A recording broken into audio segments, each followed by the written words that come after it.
अच्छा जी, central contract की जो है हम लोग बात करेंगे यहाँ पे पाकिस्तान के। सेंट्रल कॉन्ट्रैक्ट का बड़ा अजीब सा इन्होंने तोड़ मरोड़ के पता नहीं क्या क्या इन्होंने कर दिया है, और मुझे तो ये इन शॉर्ट यही फील हुआ है कि ये लोग बाबर आजम को T20 से निकालने के लिए ये इस तरह कॉन्ट्रैक्ट लेकर आए हैं। और आप वो कहते हैं जी कि पहले हमने किसी और मैदान में देखा था पाकिस्तान में कि एक बंदे को गिराने के लिए बड़े लोग इकट्ठे हो गए थे, और अब क्रिकेट में भी देख रहे हैं कि एक बंदे को गिराने के लिए पूरा पीसीबी मेरे लिहाज से जो है वो साइड पर हो गया जी कि हम इस बंदे को इस तरीके से साइड लाइन कर दें, क्योंकि T20 में ज़्यादा रन इसके हैं। अगर ये 2-3 साल और खेल गया, इसके और रन हो जाएंगे तो फिर इसका नाम तो मिटाना मुश्किल हो जाएगा, और हमारी तो इतनी शक्त नहीं है कि हम उसके आधे लेवल को भी पहुँच सकें पूरे करियर के अंदर। लेकिन जी जो भी है, बहुत ज़्यादा में लोग इतने आगे निकल गए हैं, स्पेशली आकिब जवेद साहब, और वो जो अभी 5 बंदों का नाम लिया गया था वो भी इन्वेस्टिगेट नहीं किया गया। ये भी पीसीबी की तरफ से बड़ी हैरानगी की बात है। लेकिन चले, अभी मुद्दा वो नहीं है, मुद्दा ये जी सेंट्रल कॉन्ट्रैक्ट क्या चीज़ है जी इनका, और कौन कौन से प्लेयर्स किस किस कैटेगरी में आ रहे हैं। हम आपको इस वीडियो में ये भी बताएंगे, और ये भी बताएंगे जी कि क्या क्या फ़ीसेस दी जा रही हैं, ताकि आपको फ़ीसेस का भी आइडिया हो कि क्या उनको मंथली रेवेन्यू में मंथली सैलरीज मिलेंगी प्लेयर्स को। सबसे पहले स्टार्ट करते हैं जी कौन सा प्लेयर किस कैटेगरी में है। कैटेगरी ए में जी मोहम्मद रिजवान है, आमिर जमान है, साजिद खान है और साउथ शकील है। ये एक कैटेगरी के प्लेयर्स हैं जी, जो सिर्फ और सिर्फ टेस्ट मैच पे फोकस करेंगे। उसके बाद जी कैटेगरी बी एंड सी है, उसमें बाबर आजम है, शहीन शाह अफरीदी हैं, गाजी गोरी हैं, अली रज़ा है, साइम अयूब है, फ़रहान यूसुफ हैं, उसके बाद अराफात मिनहास है और साहबजादा फरहान है। अब मुझे ये समझ में नहीं आ रही कि आपने गाजी गोरी को किस तरह से टेस्ट और वनडे दोनों के लिए एडजस्ट करवा लिया और रिजवान को सिर्फ टेस्ट में साइड पे कर दिया है। तो ये तो चीज़ नहीं बनती, ना ही बननी चाहिए। साइज़ का वर्ल्ड कप आ रहा है, तो रिजवान क्या नहीं खेलेगा। चलें जी, आगे आ जाएं जी। कैटेगरी डी बेसिकली उन्होंने इस तरह से बनाई है कि इस पर हम लोग लीग से प्लेयर खेलेंगे और T20 मैचेस खेलेंगे, ये उनके लिए कैटेगरी बना दी गई है साहब। सबसे पहले जी शादाब खान, हारिस रऊफ़, नसीम शाह, हैदर अली, सलमान मिर्ज़ा, उस्मान खान, अबरार अहमद, माँ सदाकत, फ़खर जमान, अहमद दानियाल, ख्वाजा नाफ़े, सुफियान मुकीम, अब्दुल समद, साद मसूद, आकिफ़ जवेद और हसन नवाज़। ये जी वो प्लेयर्स हैं जो कि लीग क्रिकेट और T20 क्रिकेट के ऊपर फोकस कर रहे होंगे। तो हैदर अली कहाँ से आगे भजन यहाँ पर? हैदर अली की जो क्योंकि एंट्री सरप्राइज़ एंट्री इन्होंने रखी होती है वैसे हर बंदे के लिए, लेकिन इन्होंने सरप्राइज़ एंट्री हैदर अली की करवा दी है, इसकी समझ में नहीं आई। अब हम लोग बात करते हैं यहाँ पर एनुअल सैलरीज़ की। सैलरीज़ की जो ये प्रोबेशन है, प्रोबेबिलिटीज़ है, एग्जैक्ट तो नहीं है लेकिन मेरे लिहाज से यही होंगी। टेस्ट क्रिकेटर को 4.8 करोड़ मिलेगा जी हर महीने का। ठीक है जी। अच्छा जी, टेस्ट प्लस ODI प्लेयर को मिलेगा 6 crore, ODI plus T20 player को मिलेगा जी 2.16 करोड़।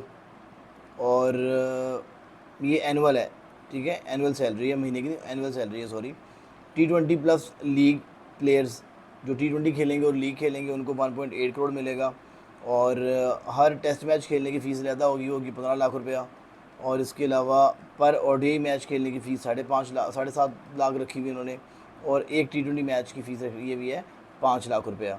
यानी कि आप ये लगा लें, अगर 6 करोड़ है, 6 करोड़ का 12 से डिवाइड कर दें कि आप ये समझ लें 5 लाख रुपया आपने पर मंथ अपनी यस 50 लाख रुपया सॉरी अपनी सैलरी रखी हुई है आपने प्लेयर्स की। कहीं आपने 40 लाख रखी हुई है, कहीं आपने जो है वो 10 लाख रुपये रखी हुई है, 10 तो नहीं 12 कर लें आप। तो ये इस तरह की जो है इन्होंने जो डिवीज़न की है, और ये डिवीज़न बिल्कुल समझ से बारातर है कि किस प्लेयर को कहाँ पर इन्होंने सूट की सेट इन किया है। दूसरी बात अब ये है, मेरा एक क्वेश्चन ये है कि क्या रिजवान को आपने अगर टेस्ट टीम के लिए साइड पे कर लिया है तो क्या वो बंदा वनडे नहीं खेलेगा? क्या 2027 का वर्ल्ड कप में रिजवान की जगह नहीं बनती?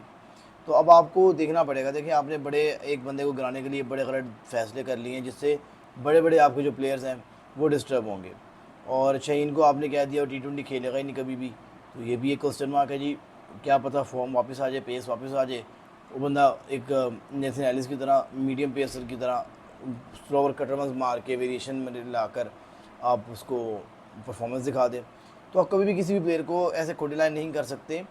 आपको उसको मौका देना पड़ता है हर प्लेटफॉर्म के ऊपर, हर जगह के ऊपर, और फिर देखते हैं कि उसकी इम्प्रूवमेंट क्या है। डिपेंडिंग ऑन द इम्प्रूवमेंट फिर आप डिसीजन लेते हैं। लेकिन ये जो आपकी परफॉर्मेंसेज हैं, बिलीव मी, ये जो आपके डिसीजन हैं, ये इतने ब्लंडर्स हैं, इतने बड़े ब्लंडर्स हैं कि कोई अगर किसी बंदे में अक्ल होगी ना थोड़ी सी, वो कहेगा यार कि ये डिसीजन लेता कौन है। और पहले तो एक हमें लानत चिमड़ी हुई थी हमारे पास आके जो है नाम से। अब एक और लानत चिमड़ गई जी हमारी, वो जो है हमारा हेड कोच जी। वो भी एक अजीब सा लानती सा आदमी है।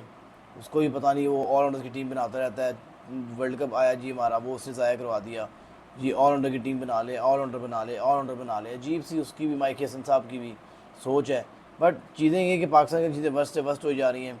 नाउ लेट्स सी के मामलात किस करवट बैठते हैं, लेकिन अगर यही लंबा चला, यही इनका कॉन्सेप्ट इस तरह से, तो फिर बहुत ज़्यादा नुकसान उठाना पड़ेगा पाकिस्तान क्रिकेट को। क्योंकि इस तरह से आप प्लेयर्स को खुद ही आप जो है वो साइड पे कर रहे हैं, और कल जो है कोई बंदा भी कोशिश करेगा कि फिर यार मैं भी बेवकूफ़ थोड़ी हूँ, मैं भी सिर्फ एक फॉर्मेट का प्लेयर बन जाता हूँ, मैं पागल हूँ, हर फॉर्मेट के लिए अपने आप को अडेप्ट कर रहा हूँ, अपने आप को मैनेज कर रहा हूँ, तो चीज़ें पाकिस्तान क्रिकेट के लिए ख़राब होंगी। और स्पेशली ये जब तक ये आके जो है झूठ बैठी हुई है, तो मामला पाकिस्तान टीम के लिए ख़राब हैं। और ये आप देख सकते हैं कि किस तरह से अजीब अजीब फ़ैसले किए गए हैं। A B C D category, एक और कैटेगरी ज्वाइन किया, मैं कुछ गलत वर्ड यूज़ कर दूंगा, उन लोगों के लिए भी कैटेगरी होगी। बट ये चीज़ें बहुत गलत है मेरे लिहाज से। आपको एक वही जो आपने पहले सेंट्रल कॉन्ट्रैक्ट का रखा हुआ था, सैलरीज बढ़ानी थी, 7.5 करोड़ पे आपने कमाया PSL से, तो आप सैलरीज बढ़ा सकते थे प्लेयर्स की, लेकिन इंफ्रास्ट्रक्चर पे पैसा लगा सकते थे, वो आप लगा नहीं रहे। और जो कुछ कमा रहा है प्लेयर, उसको भी खाने की कोशिश कर रहे हैं आप लोग।